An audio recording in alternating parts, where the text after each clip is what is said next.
Hello and welcome back to this next episode on Living Life Being Human, and I'm going to continue with this little episodes around ages and stages, which is a theory in transactional analysis which was brought to life by the wonderful Levin, and it's just something that fits well with me as a parent and as a psychotherapist. It's something that I draw on quite a lot. It's a free download that I have on my Facebook page, which is parent-plus on Facebook.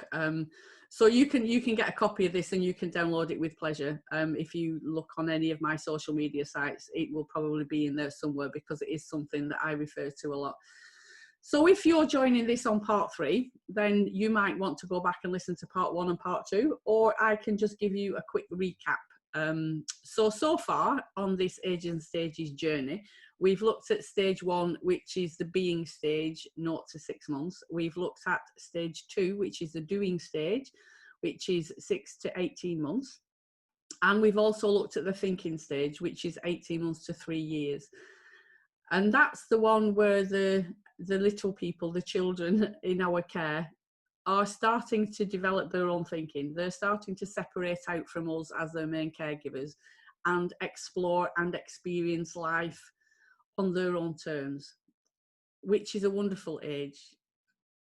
This is the start of who they are going to be. I think as parents, we often, try and look to the future. What are they going to be like when they grow up? Who are they going to be? What job will they do? All those sorts of things. They are themselves starting to work out all those questions as well.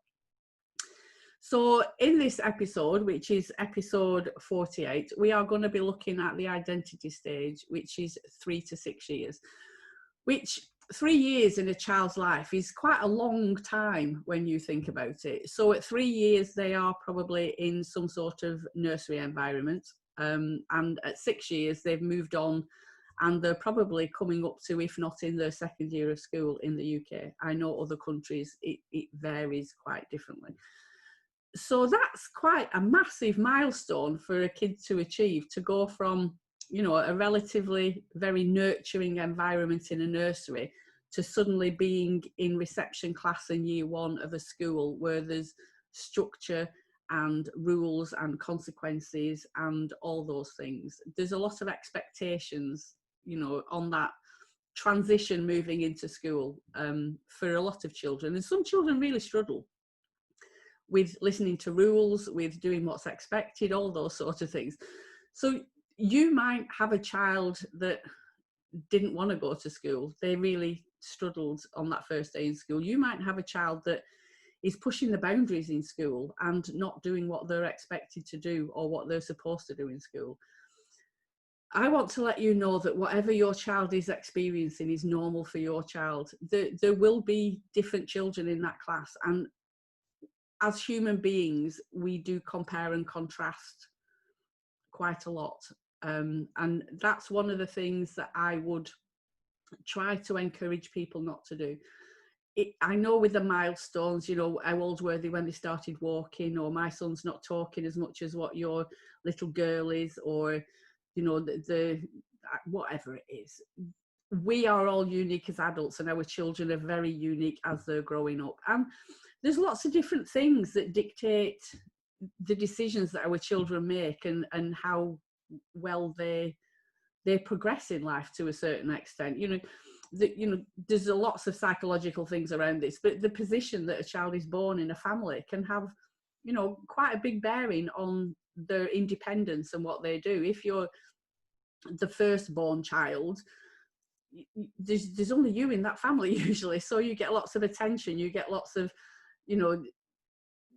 developmental input, if that's to be. I've got 3 children. My third I've been there and done it, even though there's quite a big age gap. There's 16 years between my first and my youngest, so I learned a few things in between that. But that middle child syndrome, being an only child, being the youngest child, being a male, being a female, there's lots of input that our children pick up from in families.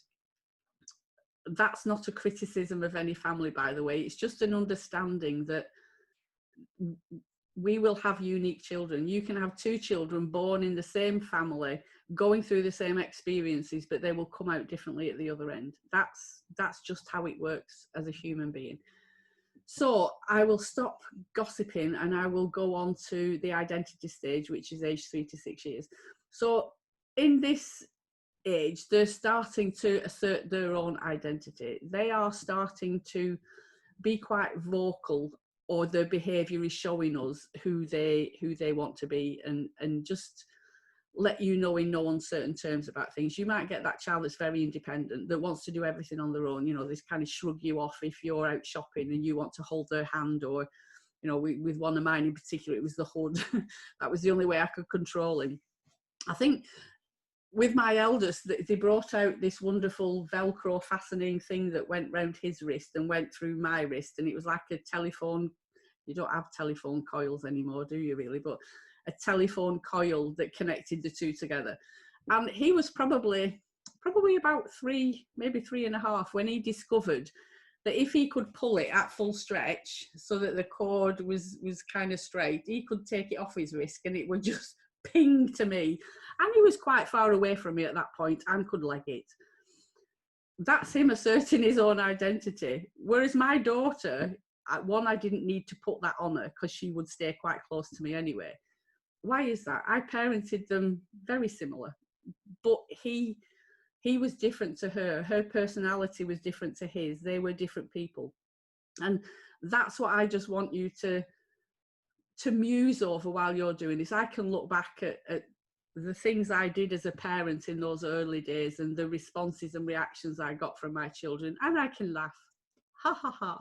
At the time, I wasn't laughing. At the time, I was often at the end of my tether. At the time, I questioned all my parenting techniques. At the time, I compared my children to everybody else's around. And in order for me to feel good as a parent, I needed my children, or I felt like I needed my children to be a certain way, because it was a reflection on me as a human being and as their parent. So I just want you to, just for the duration of this podcast, to just put down all that criticism and judgment and assumptions and all that, and just hear what I'm saying and see if anything resonates for you. So they want to assert their own identity. They want to acquire information about their body, about their sex, about their role, about their world. This is the age between 3 and 6 where everything is why. Why? You just need to do that. Why? Don't touch that because it's hot. Why? They're needing lots of information. And often that can be quite challenging. My mum, one of the favourite sayings that my mum used to say to me is, because I said so. And I swore I would never say that to my children. But inevitably, I found myself saying that. When they were inundating me with the why question, what for, why? Just because. Just do it. You don't need to know all the whys. But in their little head, they do, because they're compartmentalizing everything. They're working things out. If I do this, this is a consequence. Don't do that because this happens. You might get that child that needs to prove you right or wrong. Don't touch that, it's hot. Invariably, there will be that one kid that does touch out to try and reach it. There will be other children that keep their hands in their pockets and shy away from something that you say, don't go near that because it'll burn, or it's hot, or it's dangerous. So just be curious about what you're seeing in front of you. Are your children learning to be independent little people and make decisions for themselves? The other thing I think it's important to just touch on is, when my son was challenging, when my son was being independent and not listening to what I was saying, as a parent, as the one who felt like it was all being done to her, that was quite difficult at times. But as an adult, he's 33 now, he's wonderful.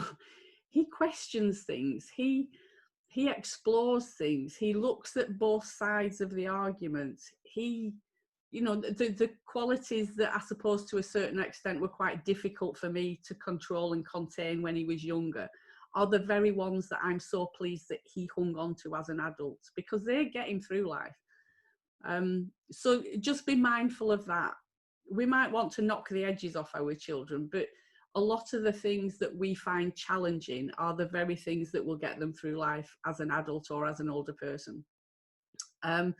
So yeah, they want to know about the differences between boys and girls. This is usually, you know, the stereotypical doctors and nurses type phase where they notice differences between themselves and other people, their bodies, boys and girls, mums and dads. You know, you might come, or you might be part of a family of same-sex parents, and they might look at another family where they've got, you know, a male and a female, or there might be somebody else that has nan and granddad that are bringing him up.